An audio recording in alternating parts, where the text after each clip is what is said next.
Over the next week, the night temperatures in southeast Queensland are set to plummet. I think I heard this morning it's going to get to 2 degrees out Ipswich way over the next week or so. So for a lot of us, we're going to simply add another blanket to the bed or put on a heater. For others, more than you may possibly realise, there is no spare blanket or heater.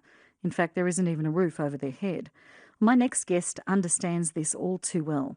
Gary Poole is owner of The Escarpment on Mount Tamborine, but he was once homeless and living on the streets of Melbourne.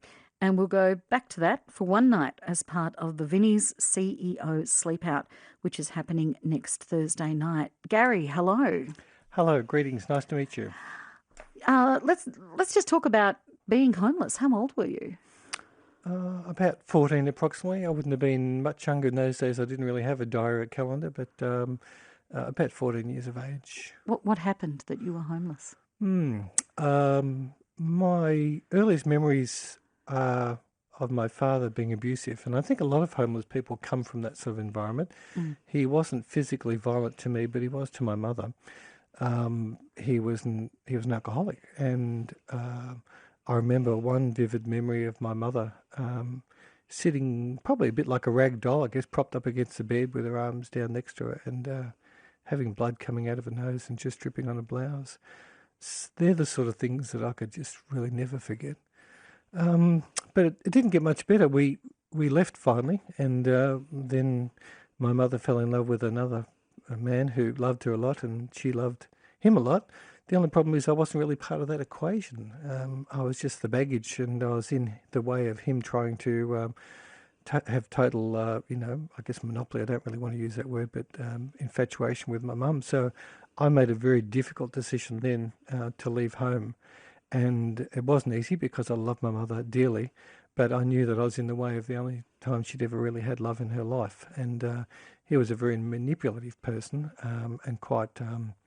he'd been a soldier, he'd been a sergeant in the army, he'd been a boxer, professional boxer, and there was no place for me there. So I just left, headed out on the street, and it was scary, but as painful as it wasn't as painful for me being at home. And the first few weeks I remember being the worst because at 14 I didn't really know, where's north, where's south? How do I eat food? How do I, where do I go to the toilet, So how did you survive? What was it like those first couple of nights? Where did you go? First couple of nights was just the local park and in the toilets. Progressively, though, you move away from pain more than you move towards pleasure. So I learned that the train stations were a good place to get comfort, especially in Melbourne. You imagine how cold and wet it can get at times. And then after a little while, when your stomach starts getting quite hungry, you become more like a caged animal, you become more desperate. So food became an issue, and I discovered the Victoria Market, which every Sunday they'd have a lot of produce left over, and if I worked it well enough to get there before the big dumpsters would come in, I'd be able to get enough food to last me for the next week.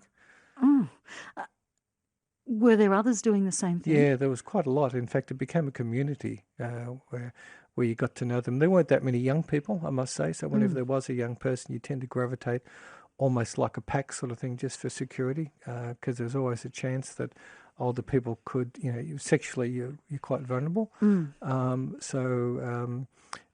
Males tend not to grow up as fast as females, but when you're in an environment like that your life depends on it, you do grow up very quick. What were some of the very quick lessons you had to learn about surviving on the streets? That wherever you sleep somewhere, you make sure you've got an exit, because if you're going to be trapped in a corner, you've really got nowhere to go. Try to sleep with a friend, and each one can take turns sleeping in case people come along.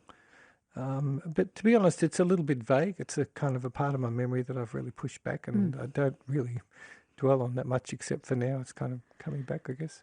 How did you move out of that then? Not too well, actually. There's a few failed attempts. My environment at home was I developed a stammering impediment, so I had a lot of problem being able to communicate to people. And it got that bad that I'd perhaps go into a shop if I wanted to get some milk, and I'd give them a piece of paper to ask for milk and another piece of paper to say thank you. So communication was a major issue, and I remember one of my first jobs was in the TAB. it was my job to announce the races had closed. So I'd stand up there and say, race 5 is closing in 5 minutes. But the problem was that with the stammering impediment, I didn't get to say it. And a number of times the race was already running before I could finally blurt it out. So, that job didn't last very long. Then my next job, I earned $7 a week. The lowest job in that business was the storeman. He got to wash the boss's car and clean the toilets and get the lunches. I was his assistant. So that was a $7 a week job. And this was still when you were a teenager? Yeah. That's right. And one thing led to another. And because of my impediment and my inability to be with people and communicate, I found sanctuary in computers. They were very different from today, as large as your studio here and a lot noisier. Yeah. So I wanted to work in computers, and to do that I had $352 of life savings, and I invested the whole thing in a course. And they felt sorry for me. That wasn't enough. But even then I'd failed the first part of the course, and I knew that it was really sink or swim. I'd had a survival skill that I wasn't able to accept. No, I couldn't accept failure. I couldn't, it's take no prisoners. There is no option but to survive. So I studied night and day until I got the highest score that anyone ever got in that course, much higher than anyone from university, just out of desperation, just pure desperation. Where were you living at this point? At that stage, I was living in a shed, some very nice people. They used to call me Mr. Poole. They were European, and I was too embarrassed and unable to tell them it's pronounced Poole. Let me stay in their shed at the back. It was just a dirt shed. And I remember I used to get Tarex bottles and fill them up with hot water just to keep my feet warm. But even that was an issue because of the pilot light. I'd turn off the pilot light at night just to save on the gas bottle. It was really desperate times. And still you managed to study. Top of course. That's right, and I did, and I was successful. I was fortunate to get a job at Ford Motor Company. They put me on as a computer operator, and then again, being streetwise, you tend to learn ways around the system. I didn't have any formal education like most people did that got into computers, but what I did do is I got someone else's computer program, changed the author statement to my name, and rattled a few lines, and that was enough to get me a job in a large insurance company with a 3-month probation, and in that time I learned how to program. ABC Local Radio with Kelly Higgins-Devine this afternoon. It's 2:15, and my guest this afternoon is Gary Poole, who's a business owner, owns a business on Mount Tamborine, and he was homeless. We've just heard the story of him being homeless as a teenager on the streets of Melbourne. And he's also going to be part of the Vinnie's CEO Sleep Out, which is happening at the Piazza in Brisbane next Thursday night. So what do you think it is about this particular event that might give these CEOs, and you never know someone's background, so you never know, like yourself, how close somebody has come to this life themselves. What do you think it teaches those who have no idea about what it is to be homeless? I think them sleeping out, during the sleep out they get 3 pieces of cardboard and an unsubstantive, if that's the right word, meal. They get some soup, I think. And they're going to feel firsthand what it is to be out and to be homeless and to be uncomfortable. It won't be a proper feeling because obviously when you're homeless you tend to be isolated, not with another 150 people around you. But I think they'll develop more empathy and they'll get more opportunity, hopefully, to want to be part of it rather than just even raising money. I'm not saying raising money is not important, but I find the issue with children is not so much just their parents and the schooling. It's more that they don't really have role models and they don't really have mentors. And these are the captains of industry. So I'm hoping that they'll, get out of their ship and come down to the grassroots and actually be with these people, help to mentor them and show them kids need leadership and they don't get it at home. Schools, public schools especially, are too busy trying to cope with 25 kids and 1 teacher.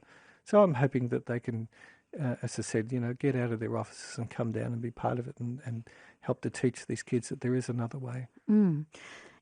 What would be the first way anyone could, if not the CEOs, could help with that issue of other people being homeless? Yeah, I think getting in touch with these wonderful organisations like Vinnie's, and there's a number of them, and putting their hand up. I know when I had problems at about 26 years of age, I was suicidal. It's a lost love affair, and I phoned up Lifeline to get some help. And because I'd always had a problem accepting help without wanting to give back, I remember I felt so good with what someone had done for me. I wanted to go back and share it. So I joined Lifeline. I went from being the victim to the counsellor. And I'm just going to suggest that one way to feel powerful rather than disempowered is to actually go out and want to touch and be with these people and help them. They just need some direction. They just need some guidance. Yeah. What about the mental health issues as well as teenagers who are coming from an abusive home, or people trying to escape some sort of abuse? We hear that many people who are homeless are so because of a mental health system that just either can't cope or there's nowhere for them. Did you experience that as well? No, I didn't really, and I can only speak for myself. Yeah. My issue was always a bit like Steve Martin in the movie The Jerk, when he said at the start that he didn't really feel like he belonged with his family, and he went out and there was this family of South Africans all around the table. I think for me it came from within, and mine was so desperate that I didn't want to be in that environment. And I really feel for other people who don't have that inner spark inside them to want to get out, because I think it's difficult. You can try to lead them, but if it's not coming from within inside, you can only support them. That's the best you can do. Yeah. All right. Well, I think hopefully these 150 CEOs, and I'm sure for many of them it's not the first time that they've gone through this night, sleeping rough in the piazza on concrete floors and all those sorts of things. It's going to be quite cold. Yeah, I think So you know what? I'm kind of glad. Not that I wish them ill, but it's nice that it's not going to be too comfortable out there for them. Well, I'm thinking probably a lot of them are going to have a bit of padding, so they won't feel it as much as what the real people are feeling out there. But no, I'd certainly encourage everyone to get behind this wonderful cause. If they want, they can go to the CEO sleepout. .gov.org. I think that's it, but Google it, and if they wish to donate, that would be wonderful. All right, and we'll get that web address. But Gary, Poole, thank you for coming in and sharing your story this afternoon, and hopefully it's inspired a few people to be part of it. It'd be my absolute pleasure.